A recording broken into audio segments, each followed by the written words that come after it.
Mesdames, Messieurs, bonsoir. Ceux qui font semblant d'être chrétiens font du mal à l'Église.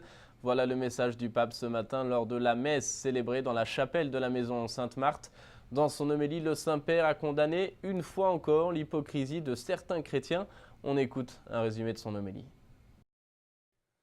Le pape François revient sur l'exhortation de Jésus à pardonner les péchés. Ceux qui pêchent, mais se repentent sincèrement et demandent pardon, sont humbles devant le Seigneur. Nous devrions tous nous appeler pécheurs, dit le pape, qui fustige surtout les chrétiens au cœur corrompu, ceux qui donnent à l'Église d'une main, mais qui de l'autre n'hésitent pas à voler l'État au détriment des pauvres.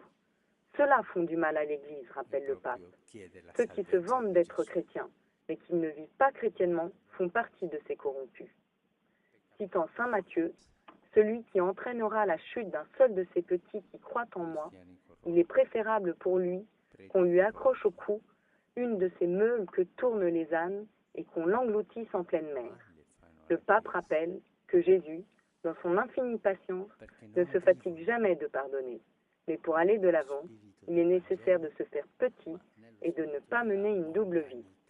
Hier, place Saint-Pierre, le pape récitait la prière de l'Angélus. Face à plusieurs milliers de fidèles, le Saint-Père est revenu sur l'éternelle fidélité de Dieu. Une méditation inspirée de l'évangile du jour. On fait le point avec la télévision du Vatican. Ce n'est pas cette vie qui sert de référence à l'éternité, mais c'est l'éternité qui illumine et donne l'espérance à cette vie sur terre pour chacun de nous, a dit le pape François ce matin avant la prière de l'Angélus, récitée ensemble par 100 000 fidèles réunis place Saint-Pierre. En commentant l'évangile de ce dimanche et la demande des Sadducéens à Jésus, le pape a rappelé que la vie éternelle est une autre vie, que cette vie terrestre, dans une autre dimension où entre autres il n'y aura plus le mariage qui est lié à notre existence dans ce monde. Les ressuscités, dit Jésus, seront comme les anges et vivront dans un état différent que maintenant nous ne pouvons pas expérimenter ni imaginer. La vie que Dieu nous prépare, a ajouté le pape François, n'est pas un simple embellissement de l'actuel, celle-ci dépasse notre imagination. Et cette vie ne sert pas de référence à l'éternité comme le croient les Sadducéens, mais c'est l'éternité qui illumine et donne l'espérance à la vie sur terre. Si nous regardons en fait seulement avec notre œil humain, nous sommes tentés de dire que le chemin de l'homme va de la vie vers la mort. Jésus renverse cette prospective et affirme que notre pèlerinage part de la mort vers la vie pleine. Nous sommes en chemin, en pèlerinage vers la vie pleine, et cette vie pleine est celle qui nous illumine dans notre chemin. Ensuite, la mort, elle, reste derrière et non devant nous. Devant nous se trouve le Dieu des vivants, le Dieu de l'Alliance, le Dieu qui porte mon nom, notre nom, comme lui a dit. Moi je suis le Dieu d'Abraham, Isaac, Jacob. Le même Dieu avec mon nom, avec ton nom, avec ton nom, avec ton nom, avec notre nom. Les malades sont une richesse pour l'Église. C'est le message du pape ce week-end lors d'une rencontre avec Unitalsi, organisation italienne qui organise chaque année des pèlerinages pour les malades. Pour son 110e anniversaire samedi, la fondation a rencontré le pape Saint Paul VI au Vatican. Voici un extrait de cette rencontre.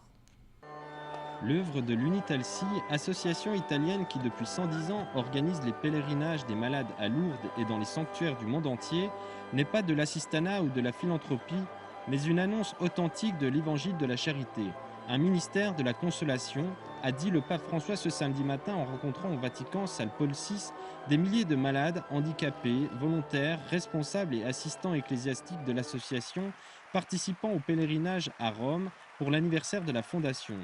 Aux volontaires, le pape a demandé de continuer à ne pas se décourager face à la souffrance, parce que les pauvres et les pauvres de la santé sont une richesse pour l'Église.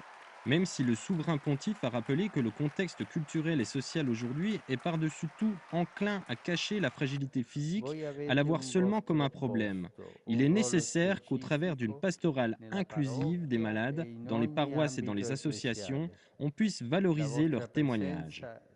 Et sachez, avant de nous quitter, qu'un religieux canadien vient d'être nommé évêque de San Pedro au Paraguay. Il s'agit du père Pierre Jubinville, membre de la congrégation du Saint-Esprit. Il était jusqu'ici à Rome le premier assistant général de sa communauté. Voilà, c'est la fin de cette émission. Merci de l'avoir suivi. Je vous souhaite une très belle soirée. À demain.